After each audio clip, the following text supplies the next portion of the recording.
After a lengthy discussion, we decided to get a divorce. The moment I signed the divorce papers and was about to leave, Carter said something unbelievable. "So where's my alimony in the divorce settlement?" The cause of the divorce? Carter's infidelity, in the first place. In other words, Carter was the one at fault, yet he had the audacity to ask, "Where is my alimony in the divorcee settlement?" It seems Carter genuinely believes he's entitled to alimony. Divorcing him just isn't enough. I'm going to corner this fool for good. My name is Mia. I'm 28. I have a husband whom I married 2 years ago. His name is Carter. We met at a company-sponsored party.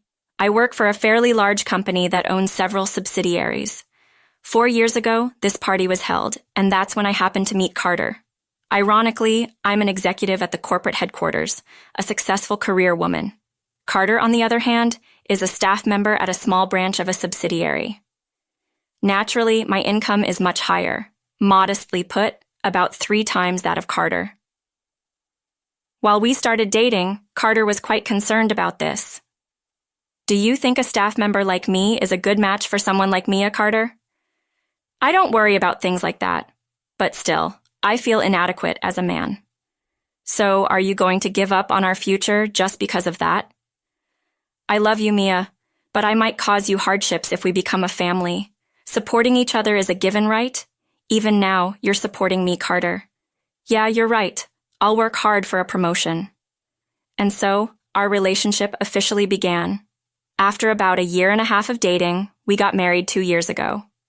Now, in our 3rd year of marriage, our relationship with Carter is still going strong.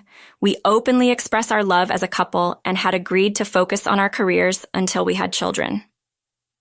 Children. One day, as routine would have it, after finishing work, I check my phone and see a text from Carter saying, "I'll be home late."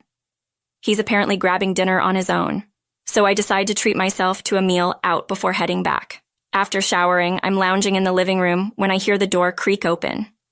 "Welcome home," I call from the couch, but as soon as I see him, it's clear something's off. Carter's face is like a dark cloud. I've never seen him this down before. Baffled, I hesitantly speak up. "Carter, what's going on? You look really down." Well, if something's up, you can tell me. We are a couple, after all." "Yeah, you're right. Since we are a couple, we need to talk." Carter nods as if making a difficult decision, then drops a bombshell. "Mia, I want a divorce." "Excuse me?" His words shake my voice involuntarily. I question my own hearing, shocked by this out-of-nowhere revelation. I reply to Carter, "Hold on, wait, a divorce? Why all of a sudden?" "It's, differences in values, I guess." "What? You've never mentioned this before." "No, it's not that. I realize I'm just not right for you, Mia." "What are you talking about? When we started dating, we agreed that supporting each other as a family is a given, didn't we?" "Well, yeah, but..." Carter avoids eye contact, stumbling over his words. His behavior is nothing short of suspicious. He is definitely hiding something. Convinced of this, I confront Carter, raising my voice. "So, you're still dodging the issue? What are you talking about? It's weird, Carter. You suddenly want a divorce out of the blue. Differences in values, that's just an excuse. There's another reason, isn't there?" "That's enough. Just tell me already." Tears brimming, I make my plea, and Carter shows an uncomfortable face. Realizing he can't keep hiding, he drops another bomb. "She's pregnant." "What? Pregnant? Whose girlfriend? Whose girlfriend are you talking about?" "My girlfriend is pregnant. That's why I want a divorce." Carter's been cheating. Typically in dramas, you see wives wrapped in anger, grabbing their cheating husband by the collar or cursing them out the moment they found out. But I'm feeling none of that. Instead, my love for Carter cools instantly. My ability to make swift judgments, cutting off anything unnecessary, has contributed to my career growth. What's no longer needed should be discarded immediately. This decisive action has indeed fueled my ascent in the corporate world. This time, I labeled Carter as unnecessary in my life. That's all there is to it. Ignoring how I feel, Carter awkwardly peeks at my reactions. At this point, There is no turning back or rebuilding anything. Actually, I don't even want to rebuild. Taking a deep breath, I confront Carter. So, let's get to the point, Carter. You want to divorce me, don't you? Yeah, kids need a father, and I want to take responsibility for my girlfriend and our unborn child. You can't even stay faithful to one woman, and now you're talking about responsibility? Don't belittle me. I truly love her. Fine, got it. Then let's divorce. What? Carter, surprised by my quick agreement, eagerly asked, Really? Oh, so he really wants to divorce me that fast? I felt a bit hurt, but honestly, it doesn't matter anymore. In my mind, Carter is someone I've given up on. We vowed to love each other, and yet he cheated on me within 2 years. On top of that, he got his mistress pregnant. I despise him. If anything, I'd rather be the one to call it quits. I found myself wanting to cut ties as soon as possible in order to get this ordeal over with quickly. I snapped at Carter to speed things up. I'll agree to the divorce, but we need to sit down and talk. All 3 of us, including your mistress. My girlfriend too, obviously. I'll start preparing to move out. Let's meet at a cafe near the station in a week, okay? Yeah, got it.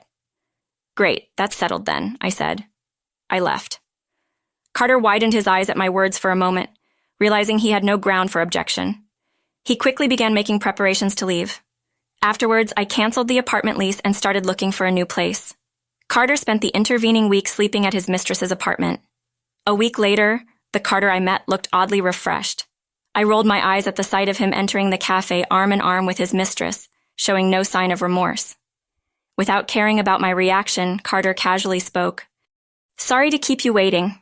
Have you been waiting long? I wasn't waiting. You're 15 minutes late, I retorted. My apologies. Evelyn left something behind as we were leaving the house. Oh, Evelyn is her name, I remarked. The woman Carter had an affair with looked at me and gave a slight nod. I gestured for them both to take a seat and began talking right away. So, you're pregnant with Carter's child, Evelyn. That's why Carter and I are getting a divorce, right? Yeah, I feel bad for Mia, but it's for the child. For the child, huh? You make it sound noble, but in the end, it was just an affair, right? I get it. Okay, that's why I said I'm sorry. You did say you're sorry, but if you were truly sorry, would you walk in here arm in arm and late? What does that have to do with anything? It was becoming clearer. Carter didn't think what he did was wrong, but getting upset about it now won't change anything. The divorce is final. I just want to get it over with as quickly as possible. I sighed and extended my hand to Carter. Do you have the divorce papers? Yeah, here, he replied, handing them over. And you filled out your part, right? Of course, all that's left is for you to sign and submit it. All right, I'll sign it now. I took the envelope containing the divorce papers and spread them on the table. I signed my section. When I glanced up, Carter and Evelyn looked like a childish couple, holding hands and gazing at each other. At this point, I'm beyond anger and irritation. I am dumbfounded. Why did I marry this man? I lament my poor judgment. For a moment, eager to leave, I tell Carter straightforwardly, I've signed it, so I'll go submit the divorce papers now. I began gathering my things and stood up. Then, Carter hurriedly said, Wait a minute. I reluctantly asked, What now? Then, Carter said something unbelievable. So, what about the alimony for me? What? What's the plan for the alimony? You'll be paying me. I couldn't believe what I was hearing. Alimony for him? What is he talking about? Did he just say, for me? How could he even think I owe him alimony? Although I'm annoyed by his insensitive remarks, I keep my composure because we are in a public place. I take a deep breath to maintain my calm and respond to Carter. Why would I owe you alimony? Why? Because you make more money than me. So because I make more money, yeah? You've always made more than me. So if we are getting divorced, you should be the one paying me alimony. Excuse me? I was at a loss for words at Carter's unbelievable reasoning. It looked like Evelyn was equally shocked as she stared at Carter in disbelief. When I pressed Carter for more details, it became clear he was operating under a major misunderstanding. He seemed to think that in a divorce, the person who makes more money has to pay alimony for the other.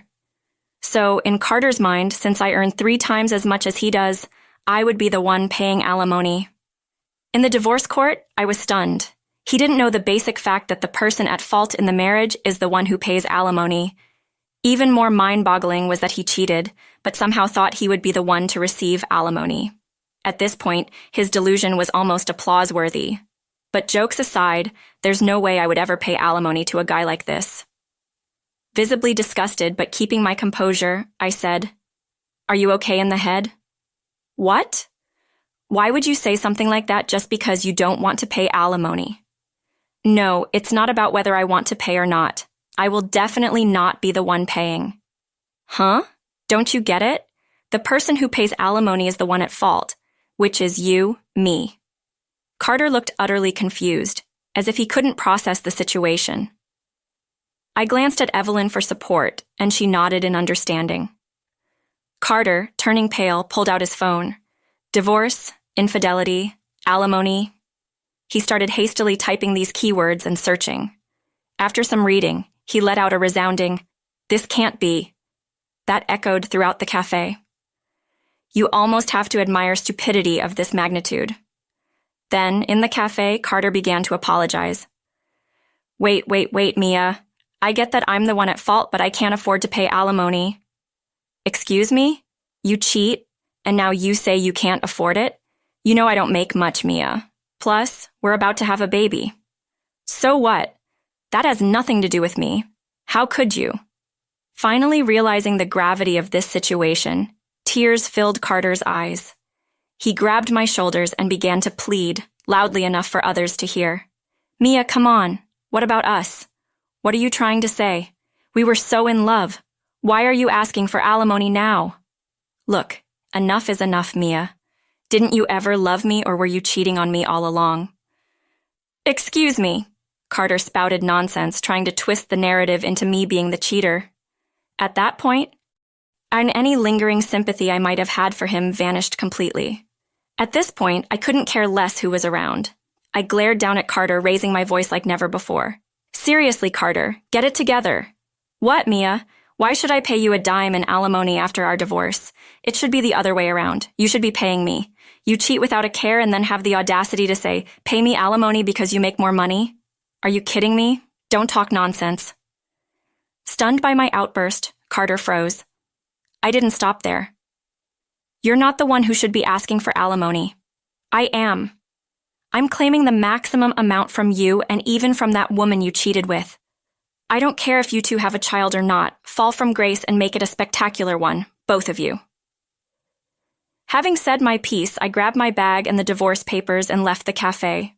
I heard my name being called from behind, but I ignored it completely. Later, I submitted the papers to the city office and my divorce with Carter was finalized.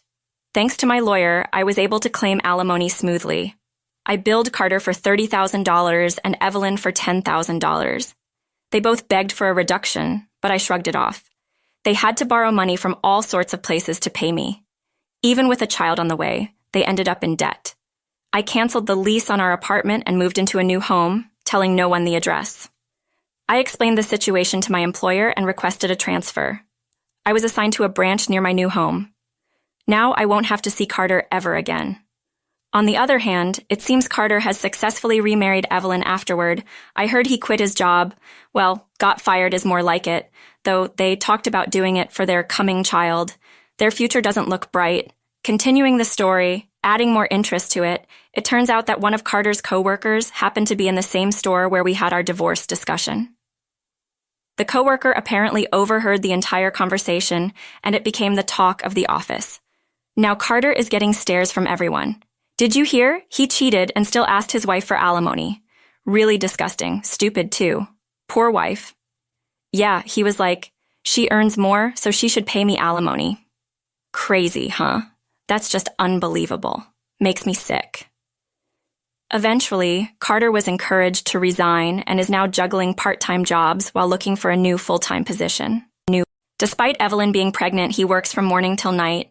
From the divorce settlement, future child support, just imagining it totals up to a huge amount. Can Carter and his new family really bear the burden? Chances are, happiness won't be coming their way anytime soon. But I don't pity them. They deserve to struggle. Though the divorce was a setback for me, I feel fortunate that it happened before kids were involved. From now on, I plan to invest both time and money in